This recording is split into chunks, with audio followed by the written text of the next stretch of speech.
My wife and I have been attending Rolling Hills Church since 2012. I would like to share with you my favorite part of this church experience. Many times throughout the Bible, God stresses the two greatest commandments. I think they can also be called the two greatest blessings. First, he said that we should love him with our heart, soul, mind, and strength. Meeting regularly with fellow believers on Sunday is a crucial way to experience God's love and learn to love him in return. Through 50 years at a number of churches, and particularly here at Rolling Hills, I have seen an emphasis on getting to know God more through reading and studying his word. That is a very important step in this greatest blessing. Here are some pictures of either one-time or ongoing events at Rolling Hills that have helped people do this. Wonderfully Made was a conference about Psalm 139 for our preteen and teen girls. We have an annual castle retreat in Franklin, PA with Bible-based teachings. Our youth group meets weekly in addition to other events. Another step in that process of interacting with God is prayer. Our pastor feels that prayer is crucial enough to devote at least 10 minutes of every Sunday service for people to share prayer requests and praise reports. But even if believers obey the first of these greatest commandments, they can become filled with God's love but have no idea what to do with it. We are meant to share it with others just like Jesus and his apostles did. They demonstrated God's love with acts of kindness to the people. Without pouring out God's love to others, we can become stagnant Bible knowledge experts. As a matter of fact, Matthew 22:40 says, "On these two commandments depend all the law and the prophets." These two are designed to work together.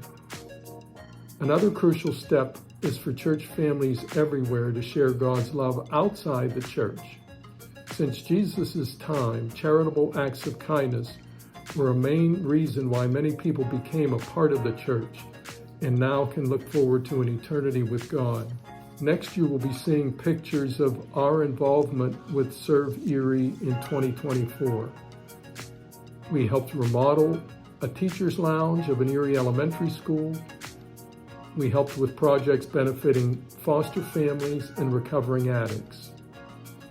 We upgraded a local park with mulch as part of Serve the Bird, giving hot dogs and water to Penn Hills Memorial Day parade marchers and watchers. We provided the Lincoln Park Community Center food recipients with hot dogs, snacks, and drinks. We assisted the Penn Hills Parks and Recreation Department's Summerfest by providing games and food. We provided Penn Hills young families with cooking and painting classes for children in conjunction with Penn Hills Parks and Recreation, along with lunch with Santa. We host yearly COVID and post-COVID trunk or treat events with candy, food, and entertainment. Our children's program spent some time talking with our assisted living neighbors at Seneca Manor. For more than 10 years, we have been singing Christmas carols to assisted living and nursing facility residents in Seneca Manor and Seneca Place. Several times we assisted the Verona United Methodist Church by cooking and serving their monthly dinners for locals in need. If you have either stopped attending or have never attended a church, please reconsider going to a local church. I would suggest looking for a church that emphasizes these two greatest blessings or greatest commandments. You will be blessed.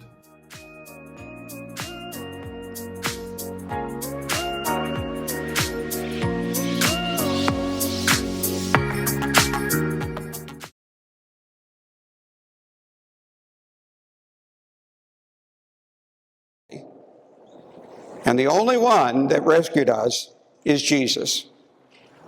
We'll have the Eucharist later, which is basically a celebration of the fact, all revolving around the fact that Jesus died to make amends for our wrongdoing. He gave his life in exchange for ours.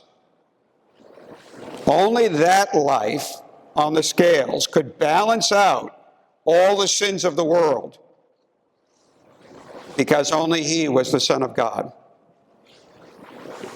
And only he lived the life that needed to be lived. And for his sake, God forgives us, because he gave all that we might live. So we're very much in his debt. So what he says about sexual ethics should go, right? Now, he's asked a question, and by the way, this is not to say that we don't at various times sin. We do. We need to confess that. We need to ask God's forgiveness. And we need to then change our life from that point onward. And when we make a mistake the next day, then we have to begin that process all over again. And the slate can be wiped completely clean. And as you know, the Pharisees came to Jesus to trick him about divorce, to get him into trouble. The reason why is there were two great Pharisaic schools of thought, one under the house of Hillel, one under the house of Shammai, two different Jewish leaders of the period in the first century. And Hillel had a basic view for his disciples that you could divorce your wife for anything. If she burns your toast, you can divorce her. All right? So totally the husband's unilateral prerogative. The school of Shammai had a little bit more restrictive view based on if she committed sexual immorality, if there was a lack of providing as the spouse should provide, and so forth. But for serious offenses. And Jesus turned the question back to them, as he frequently does. What did Moses command you? Now that's a very interesting start, because Jesus in what follows is going to supersede Moses. And they said Moses allowed to write a certificate of divorce and to divorce. That's true. Deuteronomy 24, verses 1 to 4, the place where that occurs. But Jesus said to them, with a view to your hardness of heart, Moses wrote to you this command. Extraordinary. What Jesus is saying here at this point is, God gave men a loophole. Not women, but men. A loophole with regard to marriage, the longevity of marriage. And God did that as a concession to human hardness of heart, chiefly men. Now Jesus is going to himself unilaterally close that loophole. By the way, don't shoot the messenger, I always like to say. If you don't like anything I'm saying here, your issue is not with me, it's with Jesus. I'm simply repeating what Jesus, I actually taught him this at one school that I was candidating for many, many years ago before I got tenure at Pittsburgh Seminary, and which was before I was removed. I actually lost the position on the basis of preaching this text. And this was at an evangelical seminary. I thought they were too conservative for me, but it turns out I was too conservative for them. But from the beginning of creation, it was different, Jesus is saying. He's trumping Moses by an appeal to creation, God's creation will. And right away, he cites two creation texts, which are going to be pivotal for our discussion here today. Genesis 1:27, not the whole of it, just 1/3 of it. Male and female, he, that is God, Elohim, made or created them.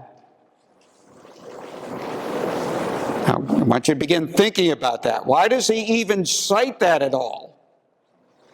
Not a whole lot of verse there, is there? Just male and female, God made them. That's it. Okay, yes, Jesus, but what's the point of that? I'm going to ask you later, what is the point of that? And then followed it up, back to back, with Genesis 2:24. For this reason, as if to say, based on Genesis 1:27, because God intentionally designed us as a complementary sexual pair, male and female, a man may leave his father and mother and become joined to his woman or wife, and the two will become one flesh. That word for joining, by the way, is also used for gluing things together. However, I haven't told you yet that you're stuck with your spouse. This is where prepositions are important, stuck to your spouse. So they are no longer two, but now become one flesh through their union. There's something about male and female, or man and woman,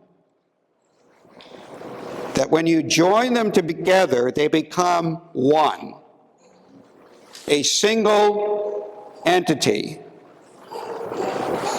What then God has yoked together, Think of those bars they put over oxen while they're doing farming work, treading the grain, so forth. Yoked together, let no human separate, because it becomes God's doing. Whatever God's original intent, whether it was this person was meant for you, it becomes so by virtue of the union. And attached to that is a saying of Jesus about divorce, which appears, we're not going to look at the parallels, there's a parallel in Matthew 5, which also has its own parallel with Luke 16:16. It's also cited in 1 Corinthians. Paul mentions it as a saying of the Lord Jesus that he's aware of with regard to divorce and remarriage. But in Mark, whoever releases, in other words, divorces his wife and marries another, commits adultery against her. That is, against his first wife. And this woman, having released or divorced her husband, marries another, she commits adultery. Now, it's unusual as committing adultery against her. A man commits adultery against his wife if he divorces her and marries another. And that would be very striking in that period for a number of reasons. Why is it such a radical saying? It's a radical saying because in early Judaism, a man could not commit adultery against his wife. Did you know that?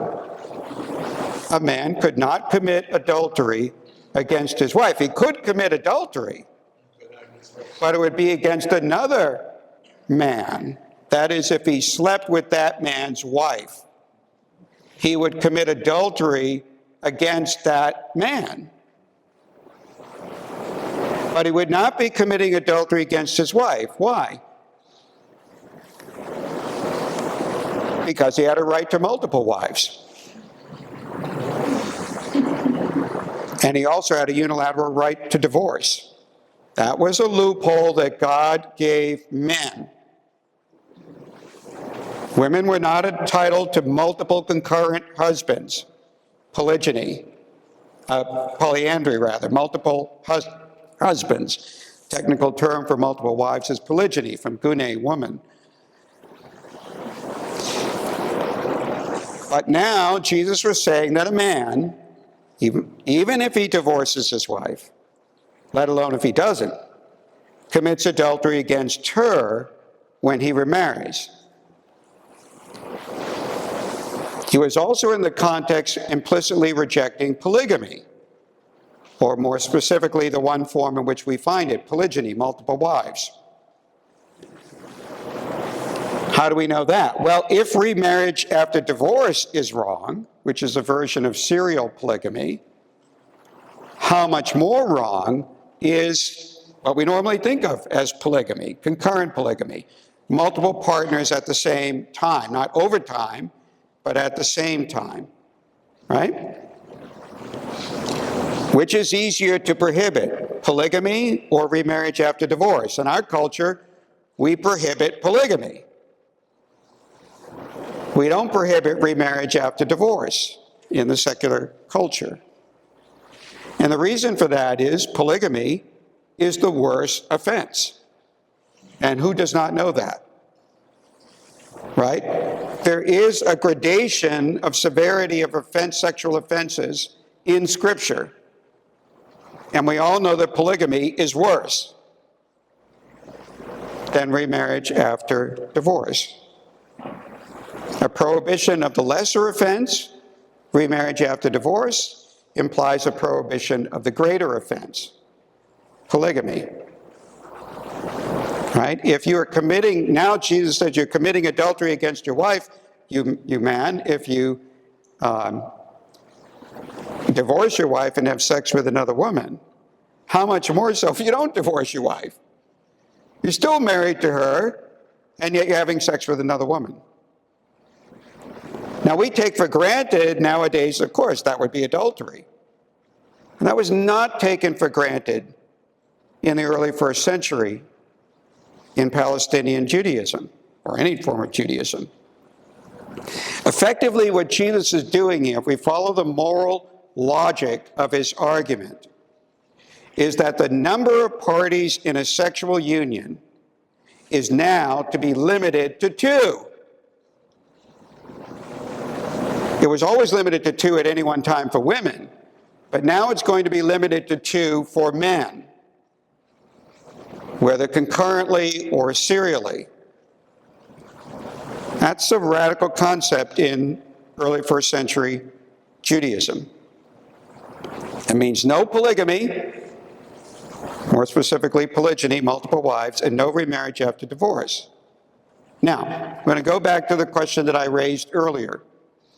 Why does Jesus, in this context, which is a context about divorce, whether it's lawful for a man to divorce his wife after he gives a certificate of divorce, why does he cite 1/3 of Genesis 1:27? Well, the whole of Genesis 1:27 is, Vayivra Elohim et ha'adam b'tselmo.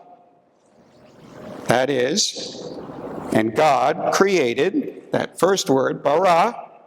Now you're all going to know some Hebrew. Everyone say with me, bara. Bara means he created. Bara, he created.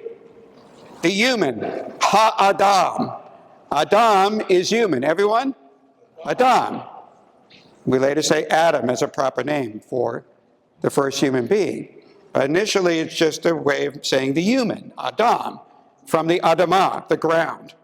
The one created from the dust of the ground is the Adam, human. It's not a sexually differentiated term. It's not man or woman, it's just human. B'tselem Elohim bara oto. Tselem is image, ba is in. In the image, Elohim, of God. Everyone, Elohim. That is the Hebrew word for God. Bara, he created. Oto, which can mean him or it. What Jesus cites is just the third element of this poetic form. Zakah unekeva. Zakah is the word for male. Nekeva is the word for female. The u is an and here. Zakah unekeva, male and female. Let's see if we can say that one. Zakah unekeva. Very good. Okay, you're well on your way to Hebrew instruction here. Male and female, bara. He created, otham, them. Okay, so I ask you again, why did Jesus, what relevance to this question of divorce and remarriage does male and female, he, God, created them, possibly have?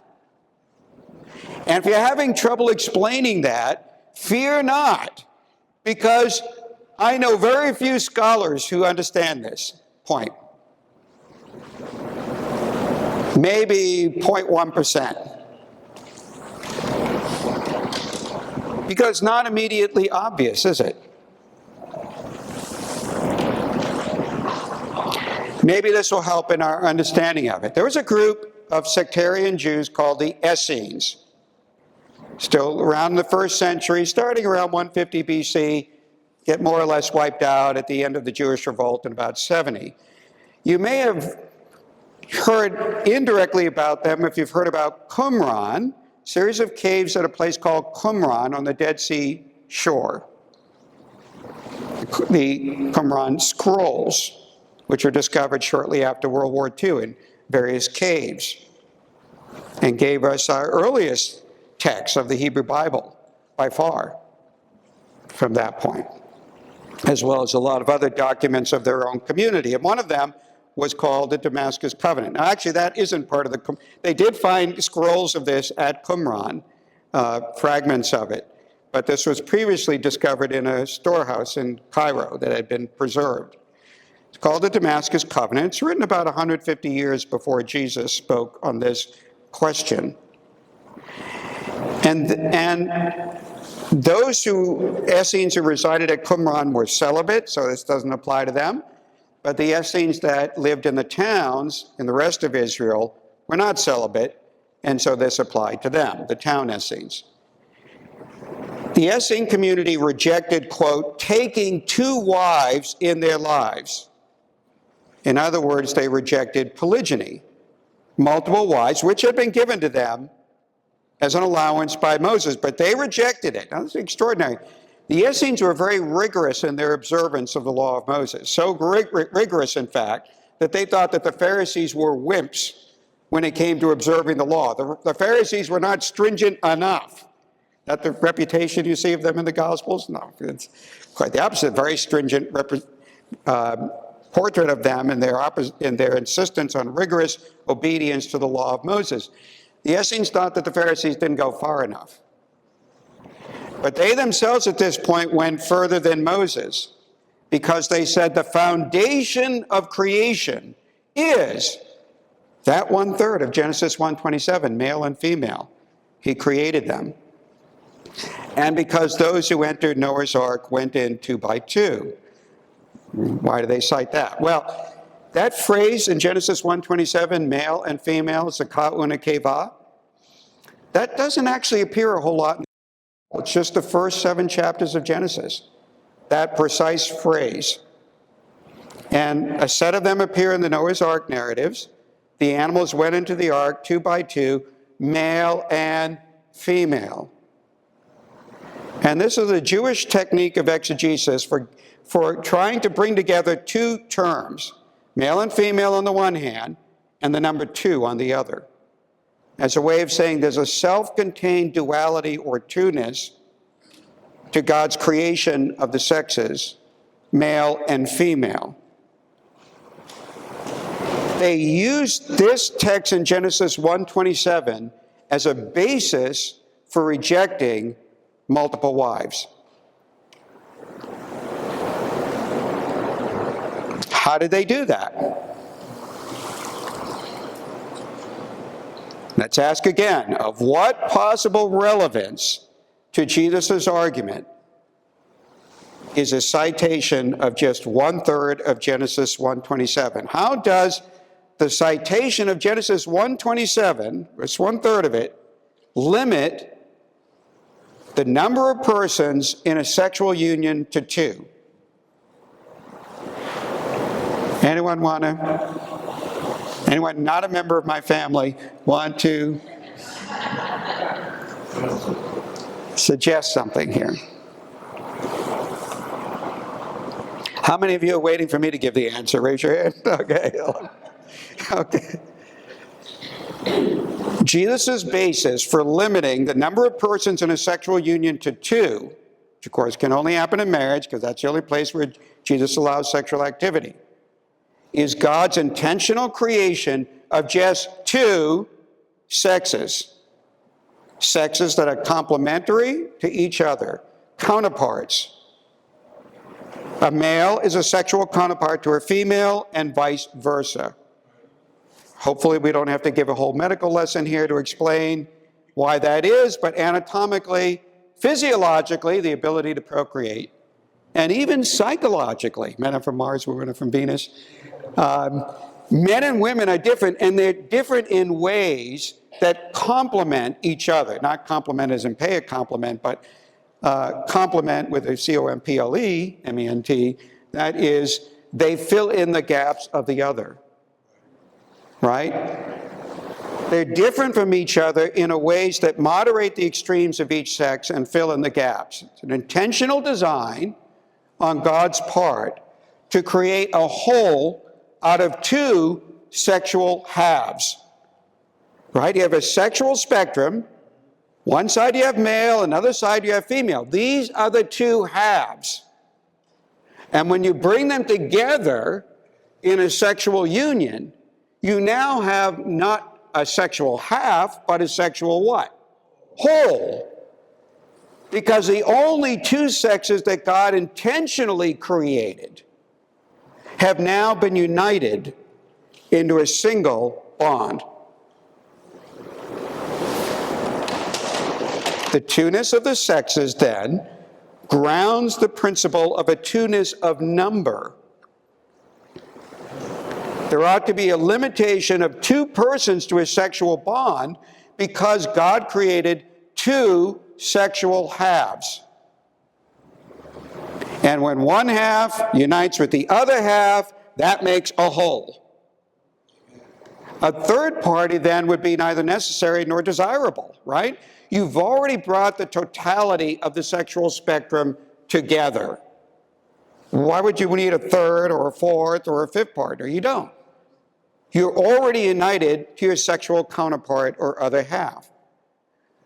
So if you want to ask yourself, why is it that we shouldn't practice polygamy anymore? It's because Jesus understands the foundational guiding principle to be God created us male and female. Two sexual counterparts, when brought together, require no additional party to achieve sexual wholeness.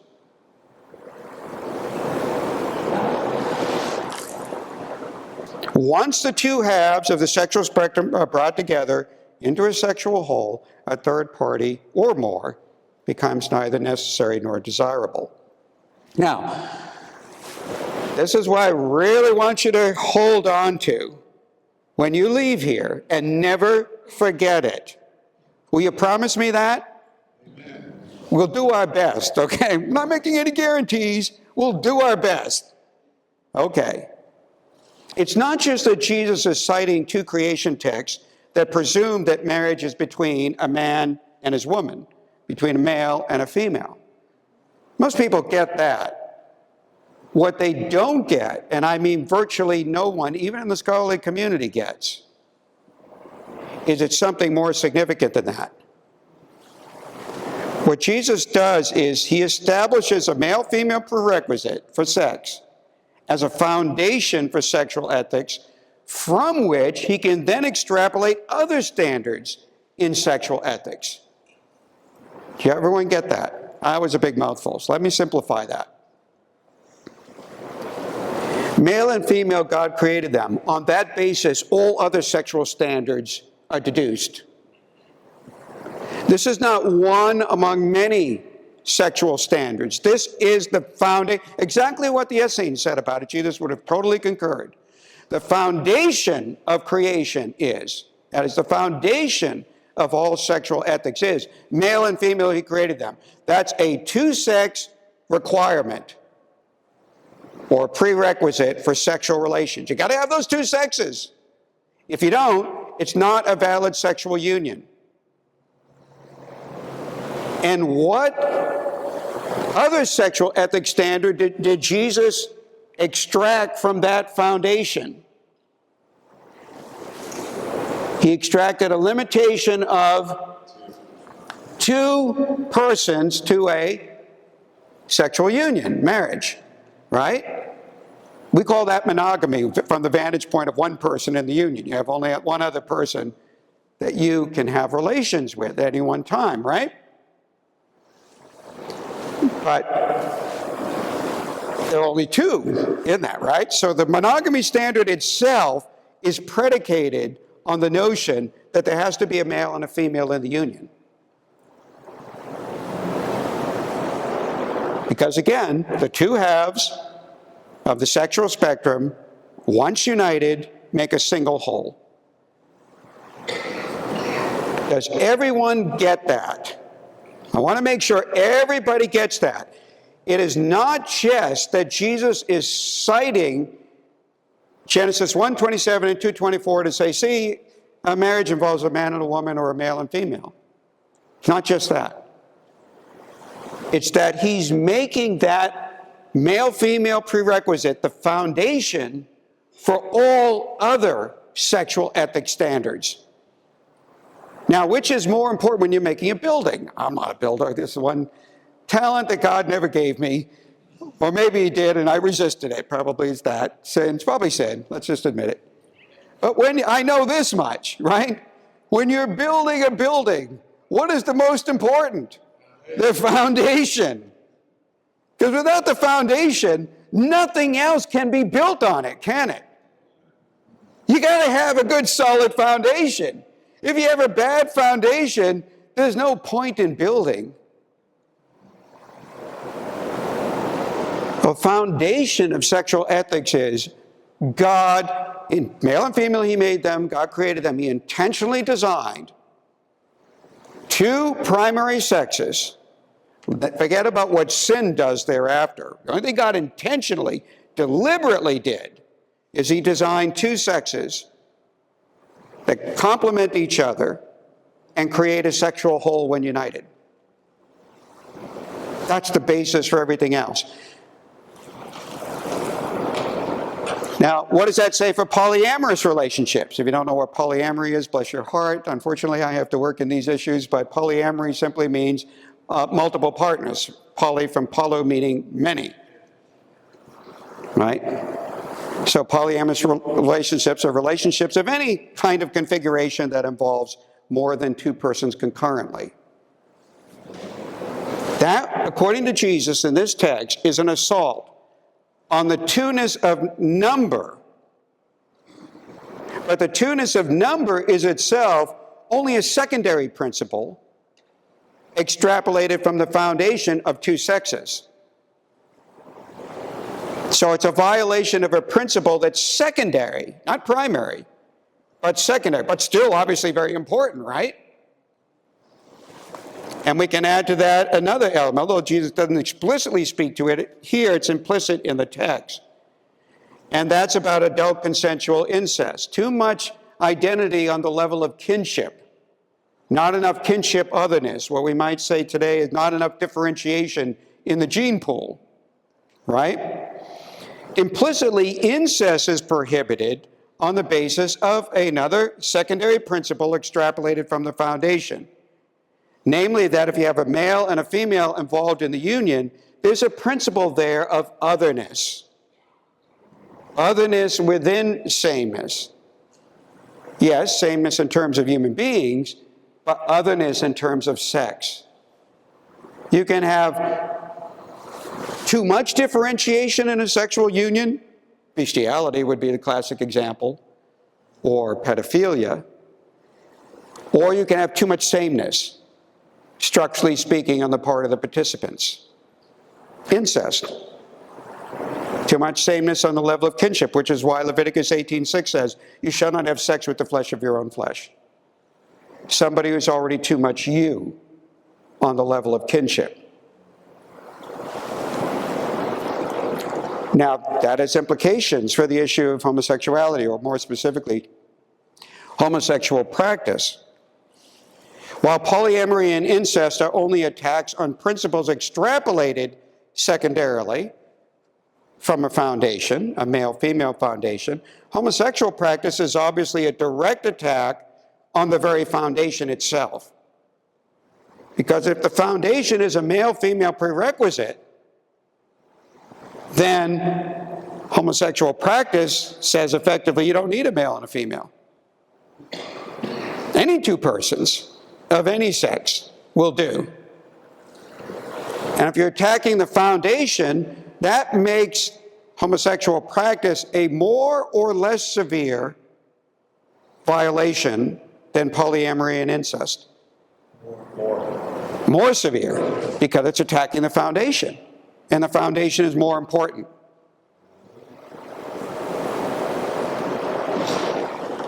I hear a lot of people say, well, you know, we have to be concerned. As we've approved of gay marriage, that could lead to other things like polyamory, and maybe even further down the road, adult consensual incest, because it's all up to the two individuals who they want to have sex with. And they present that as if that's the worst thing. That's not the worst thing. The worst thing already happened, the rejection of the foundation of sexual ethics according to Jesus. Now we're just doing a mopping up operation to be more logically consistent in our view of sexual ethics. Unfortunately, it's a case where inconsistency would be a virtue.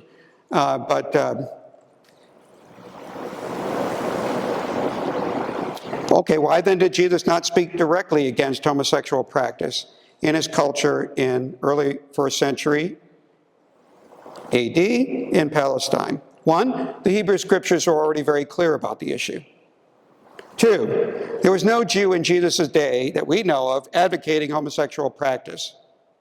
And three, even more so, no Jew do we know of, do we have any text attesting to, within centuries of the life of Jesus, either way, who is known to be engaging in homosexual practice. So if Jesus would go around and say, hey, stop having sex with members of the same sex, people would be saying, well, who's doing it? Who's advocating it? Nobody. Move on, right? Because that's just accepted. It's understood.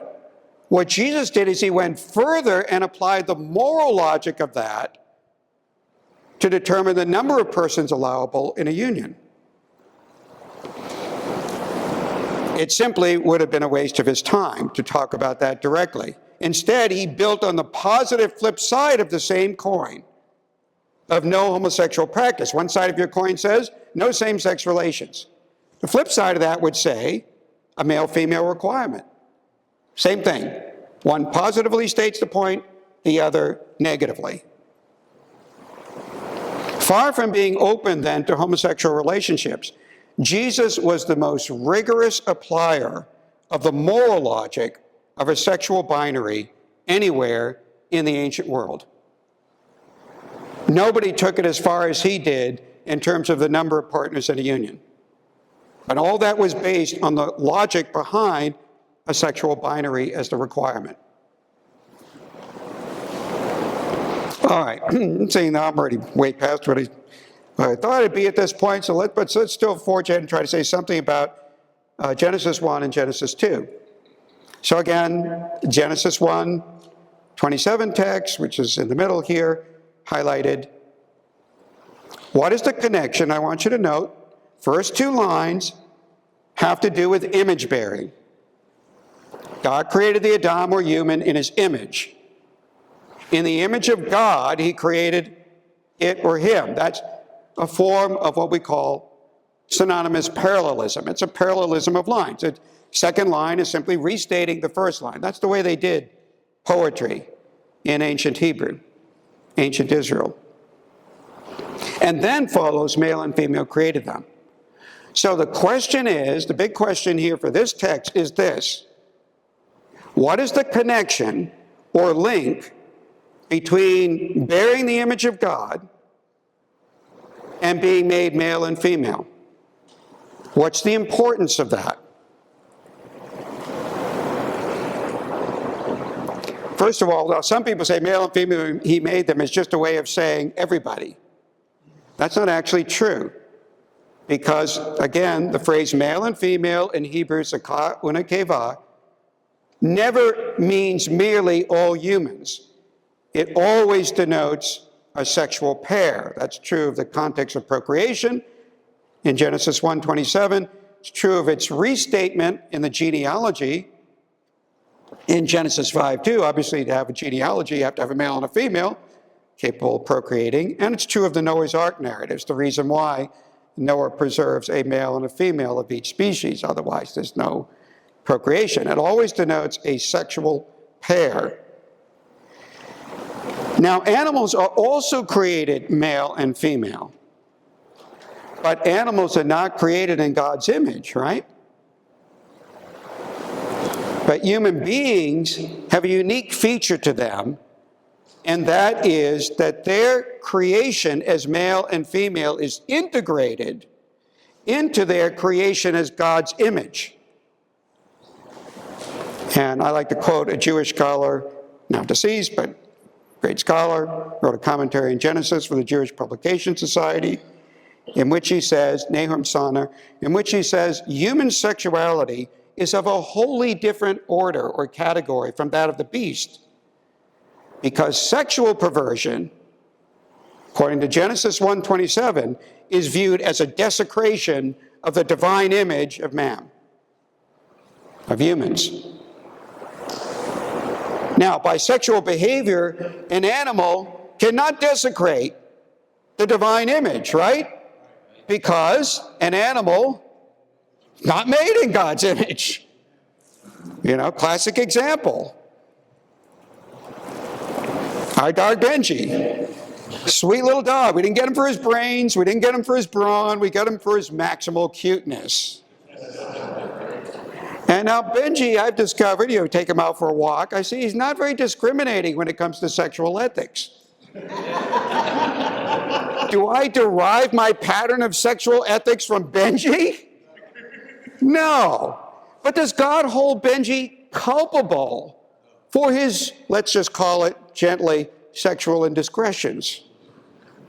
No, because Benji is a dog.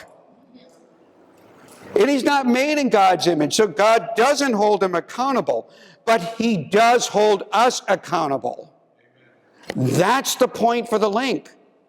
The link between being made in God's image in the first two lines of Genesis 1:27 and being made male and female, and this is different from everywhere else in the ancient Near East, by the way, is a way of saying that what you do sexually impacts that image bearing.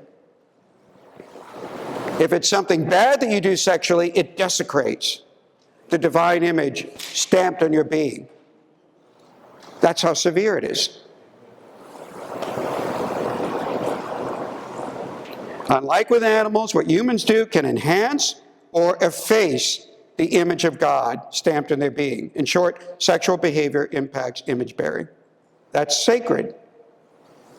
So it's sacrilege, in addition to being immoral.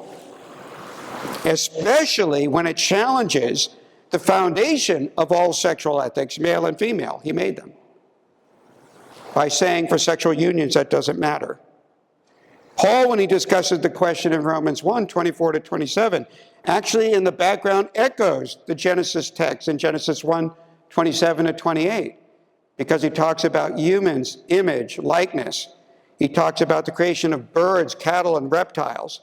And he talks about the creation male and female. That's 8 points of correspondence between a couple of verses each, one in Romans, one in Genesis 1. That's echoing his remarks against homosexual unions, which he calls self-dishonoring or self-degrading behavior, because it mars the image of God stamped on the human, which includes, integrated with, their sex. God's design of that person is male or female. Now, Genesis 2, our last text, the creation of woman. It's not good for the Adam, the human, to be alone. 2:18, I will make for him a helper as his counterpart. Best translation of the term here, konegdo in Hebrew.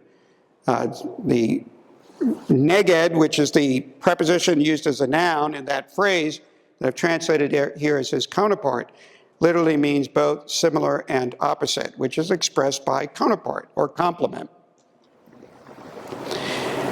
And then he formed the animals, but that didn't suffice for being a fit counterpart for the human.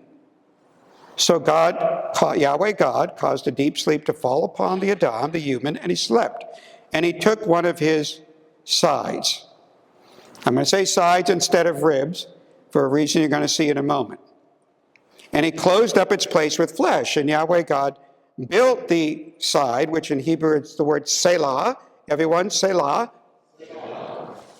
T-S-E-L-A. That he had taken from the Adam into a woman, and he brought her to the Adam, the human. And the Adam or human said, this at last is bone for my bones and flesh for my flesh.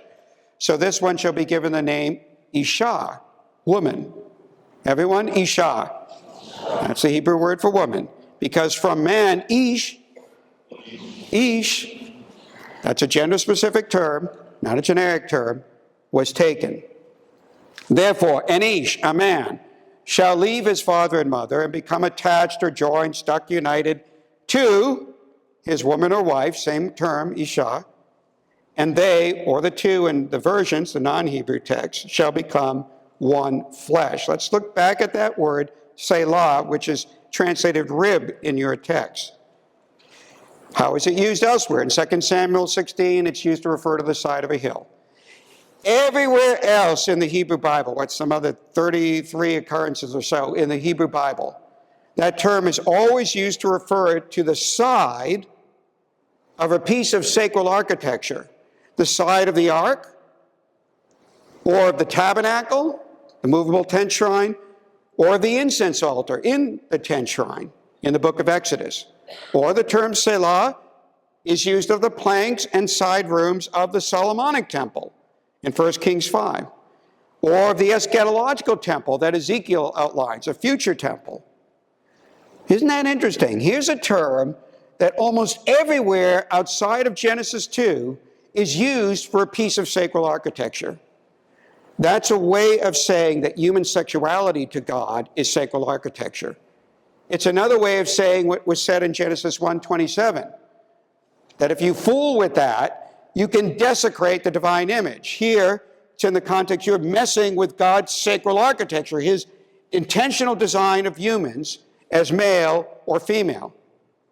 You see how that's